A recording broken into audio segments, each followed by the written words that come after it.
बेच रहे, इन लोगों की पहचान करनी पड़ेगी।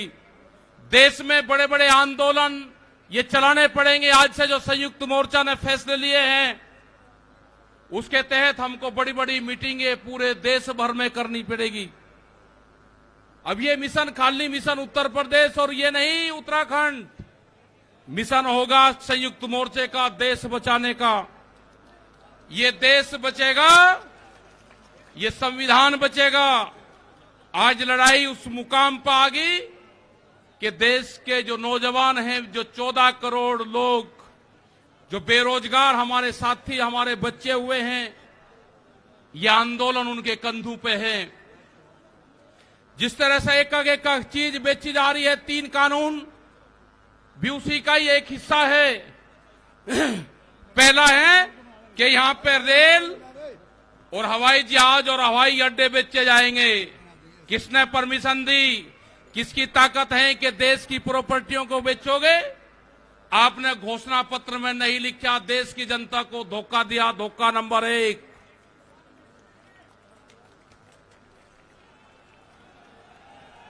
धोखा नंबर 2,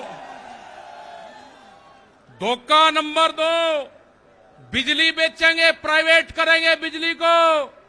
ये धोखा नंबर 2 कहीं घोषणा पत्र में नहीं लिखा। जब वोट मांगी, नहीं कहा कि बिजली भी बेचेंगे।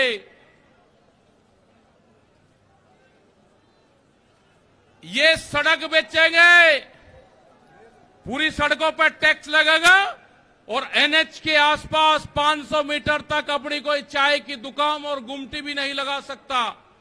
अगर किसी ने चाय का खोखा रखा तो वह जमीन उसकी गांव समाज में निहित होगी। ये सड़कों को बेचने का काम करेंगे।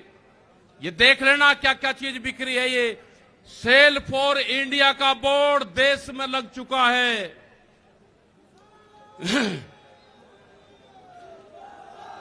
ये है एलआईसी, जो बड़ी कंपनी देश की, बैंक, ये सब बिखरे हैं। इनके खरीदार कोई और नहीं है, खरीदार अडानी और अंबानी हैं। ये बिखरे हैं सब। एफसीआई की जमीन, जहां पे हमारा भंडारण होता था, वे पूरी जमीन, पूरे गोदाम अडानी को दे दिए गए हैं।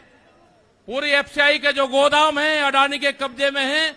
आपके पास में, भारत सरकार के पास में कोई भी गोदाम अब नहीं बचा है।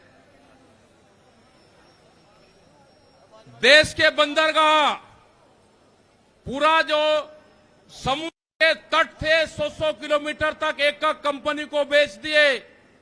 वे बंदरगाह भी बिक गए।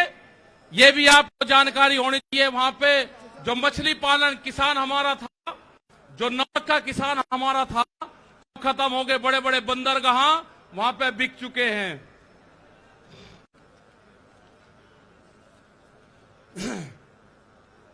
ये जल को बेच रहे हैं। जल का पूर्ण रूप से प्राइवेट कंपनियों को नदियां बेची जा रही है। जो नदियां, जो जल हमारी जीवन रेखा होती थी, उनको बेचने का काम पूरे देश में करा जा रहा है।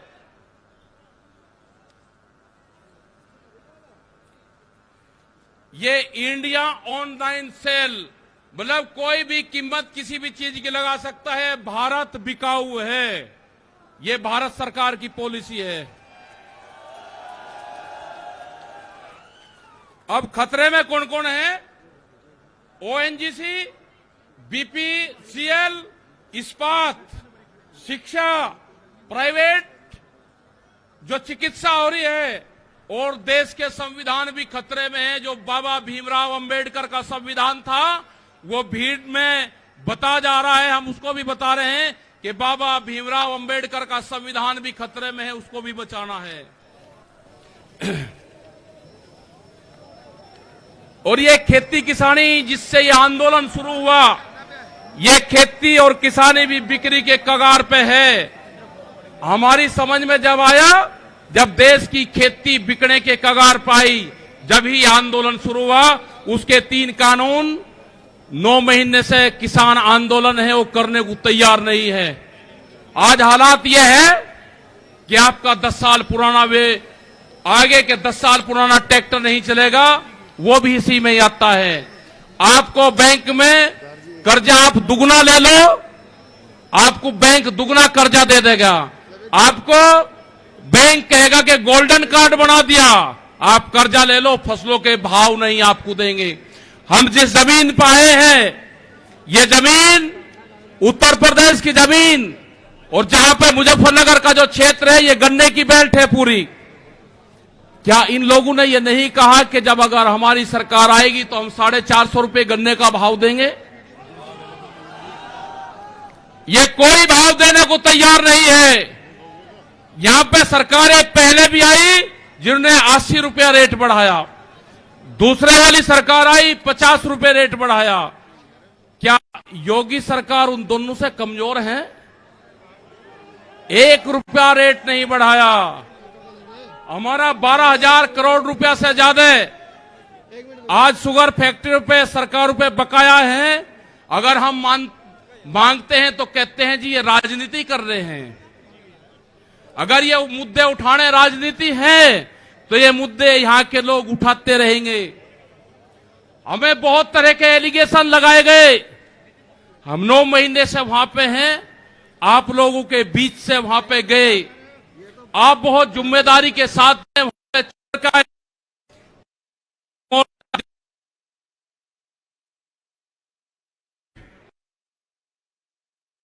तो सिर्फ संयुक्त मोर्चा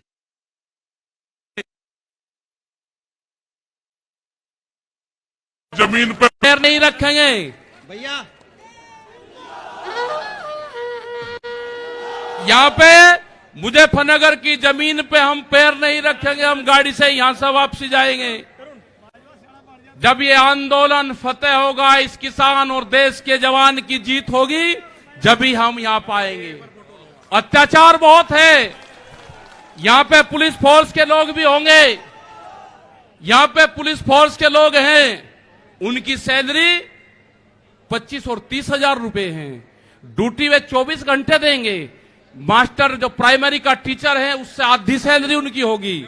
वे आवाज नहीं उठा सकते, उनकी आवाज को दबाया जाता है। उनका जो क्वार्टर है वो 500-600 फीट में है। उनके क्वार्टर बड़े बड़े हैं। उनकी सैलरी भी टीचर के बराबर उनकी सैलरी हो। वे ड्यूटी देते हैं 24 घंटे।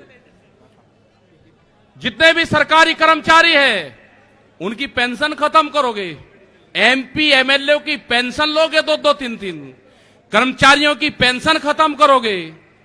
आप देश में प्राइवेटाइजेशन करोगे तो रोजगार खत्म होंगे। हमारी समझ में एक बात नहीं आई, जो बड़ी बड़ी कंपनी 67,000 और 1 लाख करोड़ रुपया सरकार का लेकर भाग जाती है, उन्हीं को ही फिर बड़े बड़े संस्थाएं बेच रहे हैं। वो पैसा कहां जा रहा है? अगर पूरे हमारे संस्थाओं के रेलवे बिक्री है, रेल के 4.5 लाख कर्मचारी बेरोजगार होंगे। मैंने जो सफाई कर्मचारी है उनसे बातचीत करी, रेलवे के या किसी भी नगर पालिका के हों, 5 और 6 हजार रुपए में वे सफाई कर्मचारी बार्मिक समाज के लोग नौकरी करेंगे। यहां पे अगर ठेका पड़ता होगी तो रोजगार जाएंगे। अगर प्राइवेट कंपनी के हाथ में ये कंपनी आ जाएगी, जिस तरह से रेलवे गई, 4.5 लाख कर्मचारी बेरोजगार होंगे। जो रेहड़ी पटरी के लोग अपना रोजगार चलाते थे, वे 4.5 करोड़ लोग हैं, वे बेरोजगार होंगे। बड़ी बड़ी एमेजॉन जैसी कंपनी आ रही है जो इस देश में व्यापार करेंगी, इस देश में मॉल खुलेंगे। वे हमारे मजदूर भाई कहां जाएंगे? ये उनकी भी लड़ाई है। ये लड़ाई जितनी भी संस्थाएं बिक्री है उसकी लड़ाई है। और आपने आगे की और हम बात बता देना चाहते हैं। ये लड़ाई शुरू हुई 3 काले कानून से। ये लड़ाई शुरू हुई एमएसपी पे गारंटी कानून से। हमने एक ही जिले का एक डाटा भारत सरकार को दिया, यहां उत्तर प्रदेश के अधिकारियों को दिया, यहां के मुख्यमंत्री को दिया। रामपुर जिले में जो मंसूरी धान की खरीद होती है वो बिहार में पैदा होता है, उसको बेच रहा है यहां पे। वो पंजाब जाता है, हरियाणा जाता है। बड़े व्यापारी का धान फसलें एमएसपी पे बिकती है, किसान की 10 से और 15% बिकती है। यह आपको समझना होगा। खबर को अगर आप फेसबुक पर देख रहे हैं तो हमारे फेसबुक पेज को लाइक और फॉलो जरूर कीजिए, और अगर आप यूट्यूब पर देख रहे हैं तो हमारे चैनल को यूट्यूब पर जाकर अभी सब्सक्राइब कीजिए।